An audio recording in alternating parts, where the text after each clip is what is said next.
We're back and better than ever. We are here today with Mr. Howard Gripp. Howard, if you would like to sort of get us started, maybe introduce what all you do, what genre of music, and how long you've been at it. All right. Well, my genre now is kind of Christian CCM, Christian rockish. Uh, I just recorded my first two Christian singles a couple of months ago, and it turned out a little more country than I wanted to. So I'm going to make sure that doesn't happen next time. uh, but my background is rock and roll. I played in rock bands for forever. Influences were Van Halen, Styx, had a little Stevie Ray Vaughan in there. Did used to play some Ozzy and Scorpions and it was stuff that was heavy back in the day. That's what I played. So uh, did that for a while, and I've been doing an acoustic duo with off and on with a couple different people. Playing with a guy right now. We do a lot of everything: classic rock, country rock, garbage, stuff that people want to hear. But my passion's really in Christian music. Like I said, I just started writing that about 2 years ago, and maybe a year and a half ago now, and trying to see what happens with that. It's a much Awesome. more difficult road, but yeah. So, have you always sang? Or are you more of a instrumental? Where's your Well, background with that? I started playing drums when I was 6. My brother Okay. gave me my first kit. It was kind of hodgepodge of 3 different drum sets he gave me, but that was cool. So I played drums and sang for a long time behind the kit, and then late '90s I cut a CD and I kind of wanted to promote it, so I kind of moved out front. I started playing keys and singing out there, and I didn't really like that great, so I moved all the way out front and started playing acoustic, singing, and just kind of ended up singing, and then Awesome. tried doing that for quite a few years. Went on the road and I gave it a shot, and then I got too old to be a rock star. At least that's what everybody told me. So I kind of quit. And then I don't know, 5 years later, I got in another band just because I was itching. I was a musician, man. When it's in you, it's in you, and you can't get away from it. So Hmm. played in another band for a couple of years doing classic rock stuff, and then that kind of blew up. But the girl wanted to do an acoustic thing. I said, sure, I'll go do that. And I haven't really played acoustic like that before, but so I did that for a few years, and we had a fallout, and then I met up with this other guy, and we've been playing for 2 years now. Uh, and then this all started. So I play in my worship team at church. I play bass, I play drums, I play acoustic, I sing wherever he needs to put me. So yeah, Awesome. Sounds like music has been a part of your life since the start, which is pretty yeah, cool. pretty much part of me. Yep. Awesome. So, where did Christianity come into this? Have you always been a Christian, or did that Uh, is that a new thing?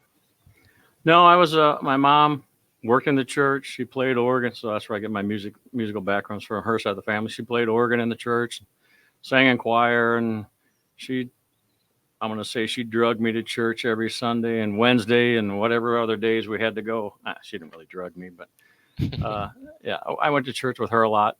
My dad didn't really go to church much, but she did, and all the kids did. So I've been with Christianity all my life, and then I graduated and I moved out of the house, and then I really tried the rock thing, and that definitely went a different direction. So I don't know if I don't want to say I walked away or turned my back. I don't want to say anything like that, but it was I wasn't following my faith like I probably should have been, and I was doing some things I shouldn't have been doing, and I was living that rock and roll life, and I don't know, went through some bad times, hard times. I'm getting a divorce because of the rock and roll lifestyle I lived. I did, like I said, I did a bunch of bad stuff, and uh, I wasn't a great husband, wasn't a great father, and uh, it just kind of fell apart. So I don't know, 5 years ago, 6 years ago, I met my current wife now, and it was just like I want to get back into my faith. I want to get back and start living better and just not being who I was. It was bad, and I just don't want to do that anymore. So I met her, and she got me going back to church, and we got married almost 5 years ago now, and we joined a church, and I joined I've never been a member of a church before. That's my first. And then I joined the worship team, and I've never done that before. That's a first. And got baptized a year ago, and then I just went to Life Fest up here. It's a big Christian rock concert that they have up here once a year in Oshkosh. Huge, 3 days.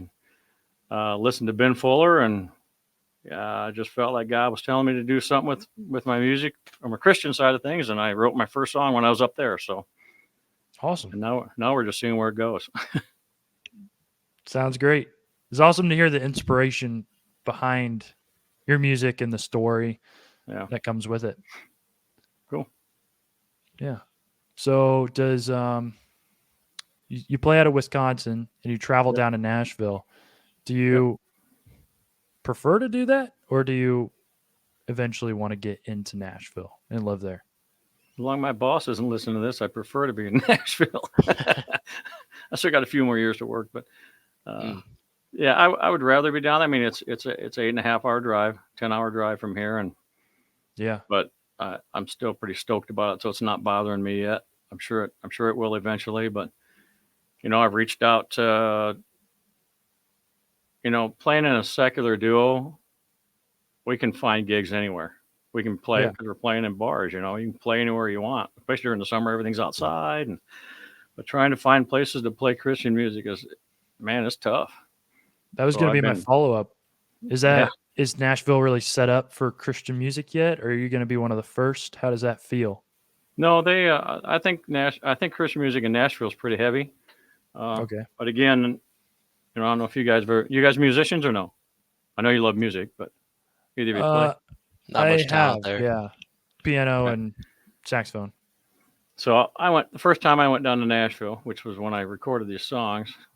We got there on a Thursday, and my wife and I went down to the music row, and walked around and listened. There's 100 bars, and there's bands in every single bar, 2 or 3 levels high. And we're walking around Thursday night, and I'm thinking, Charlie and I could probably hang with these guys down here and play with some of these guys. And we went back Friday night, and it was like, oh, no way. It was like 10 levels higher, and then we went down Saturday, and it was like, man, these guys are amazing. So I think then we went to a big Christian church that had, you would have swore you were at a concert. I mean, they had 7 people singing. They had 15 people on stage, and had light shows and smoke and fog. And it was like, man, is this really what I'm up against down here? So, but I think my stuff's a little different. So I think I've got a little bit of a niche, just because, that's a lot of worship song, which, worship music, I play it in church. So I love worship music. I'm trying to write songs that like can kind of help people. Like if they have depression, they can listen to some stuff and maybe help them. I write a song. I have a song out that's coming out in the EP that talks about, as a Christian, we slip and fall, we still sin, and but God's there to pick you back up as long as you get right with Him again. And so I try to write songs like that. I wrote one of my 2 songs I have out now is about addiction, and from a parent's point of view, my point of view, I guess.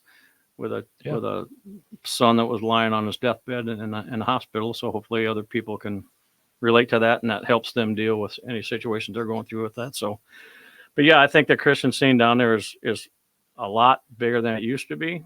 Just everywhere else is, I don't know. It's weird. I mean, I emailed probably 10 churches right around my area saying, hey, if you got any, like, a lot of churches do fundraisers and festivals just to raise money for their church, and not many churches are even doing that. I offer to do it for nothing, and they're just not doing much of that now. So now I've reached out, and I think I'm playing in a place in Ohio in July, and might be another place in Ohio I'm going to play. I just talked to a guy from Charlotte, North Carolina. I might go down on a weekend in May and play down there. And I'm just, wherever it takes me, I'm going to go. So yeah, there you go. It's a cool aspect of it, getting to travel so much. And I mean, the 10-hour drive to Nashville is a lot, but you also get to go share your music and your message. Yep. A great distance, and seems like North Carolina. That's a good travel right there too. So congratulations with those connections. Yeah, we want to retire down there, so that's it'll be a dual purpose for us. We can look around, see where we want to live. There you go. a little bit closer to the nice border, so we're place. closer to Nashville. But yeah, North Carolina's beautiful. Yeah. It is. Yeah. Awesome. You mentioned that your last couple of songs have been too country. What do you mean by that? You want more rock? Is that where Yeah. you're leaning? Yeah, Okay. I'm more a rock guy. I mean, I don't know if you guys ever heard of Skillet. I'm sure you probably heard of Skillet, but maybe you haven't. They're a heavy rock Christian band. They're really big. I don't want to go quite that heavy, but so how I did these first two songs, I hired a company, AOK Records out of Nashville. They hired some musicians. They cut it all. Then I flew down there, or I drove down there, and I sang all the tracks, and then they mixed it and they sent it back to me, and that's kind of what's out on there now. And I wish I would have been there for the production of the music, because they just kind of put a little bit of more of a country spin on it than I probably wanted to. I mean, I Yeah. like them, but that's not really what I want to do. That's not the style I really want to do. So when I go here in 4 weeks back to Nashville, I get to be there with the musicians, kind of directing everything and making sure that we don't fall down that hole. I send them some examples of songs and artists that I want to sound like, and then I put a little bit of Skillet at the bottom there, so they knew that. And no country. No Not that I don't have anything against country. It's just that's not what I want to do. So yeah, I think that's fair. mean, as the artist, you're in control and you have the image in your head. Yep. And it's hard to get that out there sometimes, especially with the distance. So yeah. Are you talking about When I Pray and He Rescued Me? Yep. Or Two Country? Okay, I figured. He rescued me, maybe not quite as much. I mean, When I Pray turned out that way, and that's okay because it's actually done pretty good on some of the country playlists on Spotify. So that's cool, and I'm okay with that one. He Rescued Me, I'm probably going to redo that one, just in more of the style that I want it done in. And Sounds good. Probably be in the fall, but yeah. Look forward to hearing it. Yeah. Oh yeah, you said, I was looking through your Spotify. It said you plan on having a full album released in fall 2024. Is that still the plan? That's my plan. I'm going to do a 5-song EP in April, and I'm planning on doing the other 5 in the fall. That's my plan anyway. Unless I go broke driving back and forth. Well, it's a little bit of gas, but yeah, it's very cool. It's just, being in the studio. Nothing like being in the studio. That's my little piece of heaven, I guess. Would you pick studio over being live then? Oh boy. Wow. No. Well, it depends on what the live is. Is there people there? Yeah. I played many gigs to 2, 3, 4 people. We did a writer kind of. I belong to a Nashville Songwriters Association out of Nashville, and we have a chapter up here about an hour away. And they got a coffee shop up there. And a month ago, we did our first Nashville style writers round. There was like 75 people in there, standing room only, and there was nothing like that. I mean, because it was, and you play bars or clubs, you play outside. People are talking and they're doing their thing, and they're not really paying attention to you. So when I played this writers round, everybody was dead quiet, listening to each musician, and you got to tell your story, and it was so different. So no, I'd probably rather be live, because I can afford live a lot more than I can afford studio. That's fair. The environment of being live is pretty cool too. So yeah, I mean, I played some pretty big shows. I played for 1,500 people. I'm not going to kid you, that was awesome. I didn't care if they were paying attention or not, because most of them were, but that was fun. But yeah, it's tough when you're playing for 2 or 3 people, but you really got to love what you do to be able to do that and go back and do it again the next night. Not knowing what you're going to get, but yeah. So when you're writing, you talked about the open. What was it? The open right? It's called a writers round. Writers round, yes. Yeah. Like what's your inspiration when you're writing, and where does it come from? And do you have a theme within your album that's coming out? Yeah, the theme is pretty much about being rescued. It's a theme of salvation, I guess. Well, a lot of the songs revolve around being saved and turning my back on all the bad stuff that I used to do and just trying to be a better person in general. Most of my writing comes from life experiences. I mean, I'm not your guys' age anymore, unfortunately. I wish I was, knowing what I know now, but so I have a lot of experience to feed off of, good and bad. Yeah. So yeah, but this EP is going to be more focused around salvation and some tough life experiences that I've gone through. So Definitely. Are there specific instances of scripture that you are incorporating into that, or is it mostly that experience? No, I incorporate scripture with that.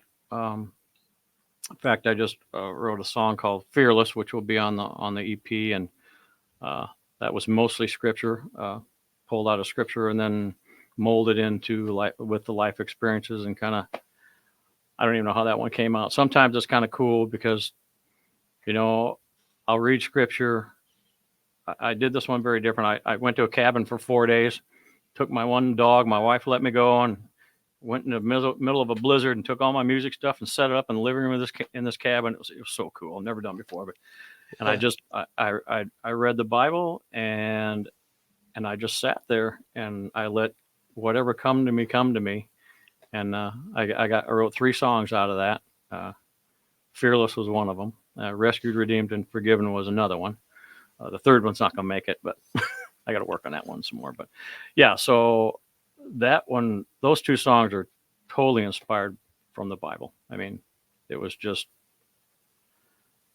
I felt like I was in the presence of God the whole weekend. It was awesome.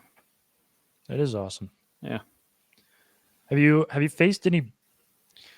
How do I word this? Yeah, have you faced any backlash creating music in the Christian genre, specifically from, I don't know, both ends, people that aren't Christian, people that are Christian? Because there are some strict aspects of, incorporating music and technology, but there's also reach when you're trying to get your message out there. I'm curious what you think of that. I think I'm too new at it for anybody to be attacking me yet, but I'm ready for it. Yeah. I'm sure it's going to come.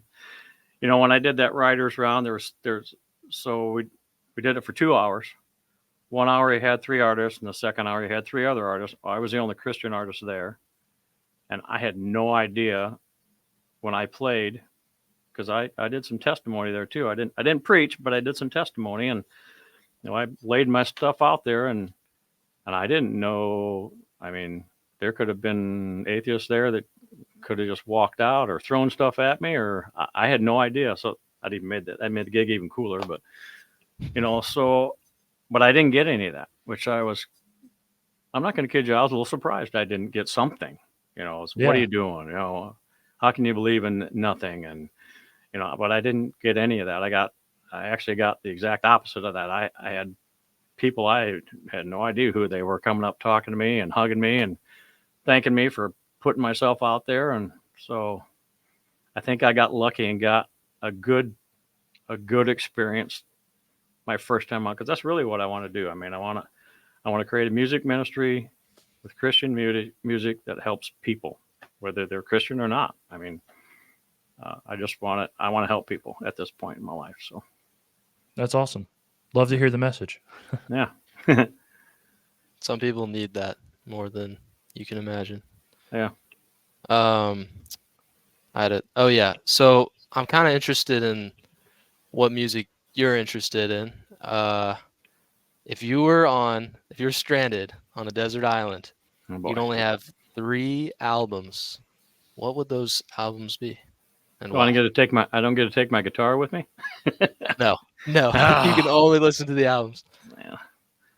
What 3 albums would I take with me? Well, I'd probably take Double Trouble by Stevie Ray Vaughan, because that guy was amazing. He was an amazing music. 3 albums I would take with me, man. That's a tough one. I mean, it is, because you want diversity, but at the same time, like, Right. You pick the Your heavy go-tos. hitters. Yeah. So I used to be a big Rush fan. Okay. Way back in the day. 2112 was my album. I actually used to be in a Rush tribute band. That was pretty fun. And I'd probably have to take anything by Ben Fuller. That would round me out. All right. There you go. That's not what I would have expected, but I mean, Well, what would you expected? I don't know. I thought you were gonna go with like some more generic answers. You gave some really like solid albums that I don't think you'd be going bored with those albums, at No. least for the first couple weeks. Yeah. No, I don't think so either. Awesome. What's that poster you have I up was there? gonna ask about that. Yeah, who's the That's artist? Eddie Van Halen. Oh, okay. Yeah. Can't quite see his head because Yeah, your the mic, symbols blocking him. Oh yeah, the mic's blocking him. yeah. He's in there somewhere. There you go. There you go. One of the greatest, I'd have to say. Yeah, one of the greatest for sure. I saw every generation of them except for the one with that guy from Extreme. I didn't see it because they weren't around long enough. Oh, okay. Do you plan to incorporate your wife into your music? Like, does she sing? Does she sing with you? She sang some backup tracks down here in my basement, in my little studio with me, just to help me get some vocal stuff going. Okay. But I wouldn't be able to do it without her. I mean, she supports me 100%, and she also has her passion, so we support each other. And she goes to Nashville with me, and she goes in the studio, and if she's got ideas, she lets me hear them. So it's good. Yeah, we were doing it together. Awesome. That's awesome. How about your church community? Sorry, Scott. How about your church community? Do they know about your personal endeavors with music? Do they support you? I think not everyone knows yet. A good chunk of the church does. They all support me. I mean, I've gotten some backing from some of them, and I'm hoping to do an EP release at the church when the EP comes out. I'm thinking it's going to come out in June, so I haven't talked to them about that yet, but I want to, And so yeah, I've got the people that will come out and see me, and a lot of the people that were there last at that Nashville that writers round that we had here in Wisconsin. A lot of people from church were there, so it was pretty cool. Yeah, that's a huge difference when you have that support. Yeah. So yep, good to hear. Yep. Sorry to cut you off, Scott. What were you gonna say? This is kind of a question that Lee and I have been debating, I guess, for a while, and we kind of want to see what your take is. Oh boy. Do you think it's not? Well, you'll see. So you have the art and you have the artist. Do you think those should be separated as far as enjoying the music goes? You mean from my perspective or a writer? From your perspective. Yeah, your perspective. If you need an example, we could give you.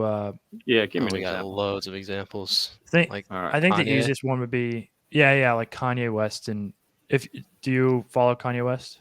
I don't follow him, but I know who he is. Okay, so he's very outspoken, and he says a lot of things that are very frowned upon. But compared to the music he makes, which a lot of people would argue is very, very good, he has a following. Yeah. So as an artist, I mean, it's all a matter of perspective, right? If you are going to portray yourself as an artist as one thing, and your music that you write is going to portray you as something else, I think it's hard for people to, unless it's way negative, I mean, Kanye stuff has been kind of negative. So they always say no publicity is bad publicity. And I think that's how he got a lot of publicity. Mm-hmm. I lean more towards, I think the artist should present themselves as what their music is. I mean, I'm very real with my music. Even when I wrote that CD back in the late 90s, I mean, it was me, and unfortunately I lived the same way that CD went, but as an artist, I was doing my artistry just like I was living my life. So I don't know if that really answers your question, but. Oh yeah, Totally does. Yeah, we've been fighting with that a lot because you do hear a lot of great music. Like I always go to Michael Jackson and his music, and then you also see him on the news treating his kids and other kids poorly. Yeah. Or and there's lots of other cases, and it's just I don't know how does that correlate? But I appreciate your answer quite a bit. I think the artist should line up with its I really do. I mean, music too. Yep. You live through your actions, so Yep. Would you so like you keep talking about your past and how you don't really regret it, but it's not the person you like to be, the person you are now. Right. Would you go back and go back for a redo, or the lessons you learned, are those just that priceless that you're happy to have lived the life you've lived? That's a tough one because there are some bad times in there. So if I go back, I got to go through those bad times again, right? Well, yes. That's a little tough. Was it worth it? I guess maybe is the question. And if I'm going to sit there and answer that question today, I'm going to say no, it wasn't worth it because it cost me a lot. It cost me relationships with my kids. It cost me my marriage. Now, if I'm just talking about a music side of things, absolutely, I go back and do that because the music side of things was great. It's just everything that came with it, and the choices that I made. I made choices to do this and to do this and do this, and they were the wrong choices, but I made those choices, But if I can separate the music from the personal, yes, I would go back and do the music 100%. But if all the other garbage came with it, no. Yeah, that's completely fair. Yeah, that's I guess that kind of goes with do you separate the art from the artist? Well, yeah. That's what he was getting at. Yeah. That's exactly what that was. You're right. Well, if you had to leave today with one message, what would you tell people? What would I tell people? Well, I'm an old guy, and people always say you're too old to do this, or you're too old to do that, or in some cases, you're too young to do this, or you're too young to do that. And I don't know where this is going to go. I have no clue. It may go where I cut a CD and I help a couple of people, and that's it. And if that's what happens, I'm good with it. I don't want to be a big star. I don't want all the headaches that go with that. I'm way beyond that, But if I was going to say anything, I would say don't let anything stop you from whatever your dream is, no matter what. I mean, if in my case, if God's telling me to do something, I'm going to go do it. And if he's telling me I'm not too old, then I guess I'm not too old. So. Good message. Yeah. That's a very good message. Where can the people find you? HowardGrippMusic.com is my website. And then I have a link tree, but I don't remember what the name of that one is. But if you look for Howard Gripp Music or Howard Gripp, I'm on all the social stuff, and I should hire you guys to do that for me. That'd be awesome. There you go. We're not as good as we look. Yeah, no, we're not. I promise. We don't even look that great. So, man, it's hard to keep up with that stuff. I tell you, it really is. Trial and error every day. Yep. Mostly I hear that. It's fun. Yeah, I got a lot of errors in there. Oh yeah. Yeah. Countless for us. Well, awesome. Well, thank you for taking the time to talk to us today. Yeah, appreciate it, guys. Love what you guys are doing. Keep doing it. Thanks. We totally will. You keep doing it too. I mean, cool. It's people Christian and non-Christian need to hear some of the messages that are in the Bible, and it's nice that you're able to use your past to help others hopefully avoid that past. Even if it's just one person, I think that goes a long way. That's my goal. I'm not writing music to be a star. I'm writing music to hopefully help somebody. That's what I'm doing. Awesome. That's what we're trying to do too. We're trying to Not a lot of people see this, but if they can That's all hear right.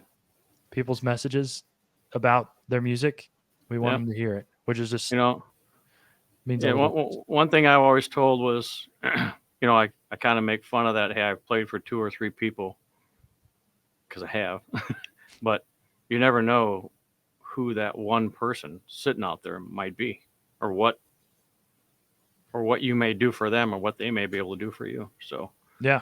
so don't worry about if you got 1 million listeners or you got 2. It doesn't matter. If you reach somebody, to reach somebody, and that's really all you're trying to do, right?